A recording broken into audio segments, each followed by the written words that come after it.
Hello all. तो चलिए आज एक क्वेश्चन डिस्कस करते हैं सरफेस एरिया वॉल्यूम के ऊपर और समझते हैं इसमें किस तरीके का आपको अप्रोच लेना है ताकि आप इजीली इसको सॉल्व कर सके। तो क्वेश्चन क्या है देखिए, a tent is in the shape of a cylinder. एक टेंट है वो क्या है, शेप ऑफ द सिलेंडर में है, surmounted bye a conical top. ठीक है, तो एक टेंट बनाया गया है जो कि शेप ऑफ द सिलेंडर में था।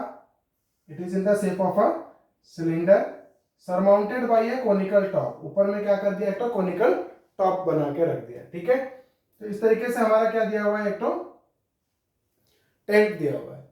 If the height and diameter of the cylindrical part are 2.1 metre and 4 metre respectively. क्या बोल रहा है, पहला क्या दिया हुआ है, रेस्पेक्टिवली मतलब आगे वाला आगे पीछे वाला पीछे।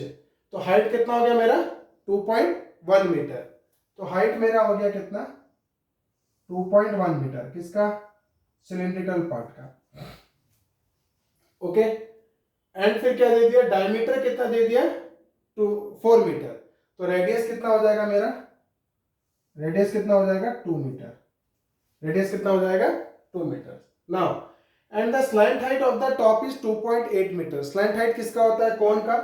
तो कोन का स्लैंट हाइट कितना दे दिया मेरे को 2.8 मीटर। ओके, तो रेडियस भी क्या हो जाएगा, सेम हो जाएगा क्योंकि उसी के ऊपर कोन को सरमाउंट किया है। ठीक है, अब पूछा find the area of convex canvas used for making the tent. कितना कैनवास आपको लगेगा टेंट बनाने के लिए। ठीक है, तो हम लिखेंगे एरिया या required area, area of convex, area of canvas required,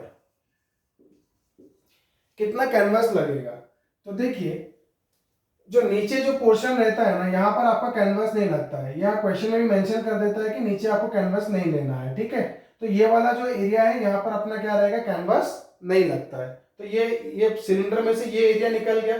अब ये ऊपर का एरिया भी खाली रहता है और यहाँ कोन जाके ऊपर लगता है और ये क्या होता है, खाली रहता है और सीधा। ठीक है, तो सिर्फ सिलेंडर का कौन सा पोर्शन यूज हो रहा है, कर्व सरफेस एरिया। कौन सा यूज हो रहा है, कर्व सरफेस एरिया 2πr, क्योंकि नीचे खुला है और ऊपर भी खुला है। यहाँ भी कारपेट, यहाँ पे कैनवास नहीं लगेगा, यहाँ पे कैनवास नहीं लगेगा, सिर्फ कहाँ लगेगा, साइड में, आउटर पोर्शन में ना, बाहर बाहर लगेगा। तो वो हो गया हमारा कितना 2πrh, CSA ऑफ सिलेंडर। और इसका CSA, किसका, जो कोनिकल पोर्शन है उसका CSA। इसका भी नीचे वाला नहीं रहेगा क्योंकि वो क्या आ गया है, ऊपर से ऐसे खुला है ना। तो सिर्फ क्या आ जाएगा, cut surface area of the cone और cut surface area of the cylinder. तो वो cut surface area of the cone कितना हो गया, πrl। अब देखिए इसमें से कॉमन कितना आ जाएगा, रेडियस तो दोनों का सेम ही है, तो हम r1 r2 नहीं ले रहे हैं, सेम ही ले रहे हैं। तो πr कॉमन आ जाएगा, πr कॉमन ले तो इधर कितना बचा, 2 बचा, पाई बाहर चला गया, r बाहर चला गया, h बचा, पाई बाहर चला गया, r बाहर चला गया, l बचा। ओके, अब हम क्या करेंगे, इनकी वैल्यूज डाल देंगे। पाई कितना हो गया 22/7, रेडियस कितना हो गया हमारा 2, तो रेडियस हम लोग ले लिए 2 इंटू h, h कितना है हमारा 2.1, तो कितना हो जाएगा हमारा 4.2, 2 मल्टीप्लाई हो जाएगा तो कितना हो जाएगा 4.2, और l कितना है मेरा 2.8, l हो गया मेरा 2.8। तो ये कितना हो जाएगा 22/7 इंटू 2 इंटू 4 5 6 और ये 8 9 10, तो कितना हो जाएगा 7। ये 7 7 कैंसिल हो गया तो मेरा कितना हो गया 44, और यूनिट किस में था, मीटर्स में था। तो 44 मीटर स्क्वायर का मेरे को क्या लगेगा, कैनवास लगेगा। क्या लगेगा, कैनवास लगेगा।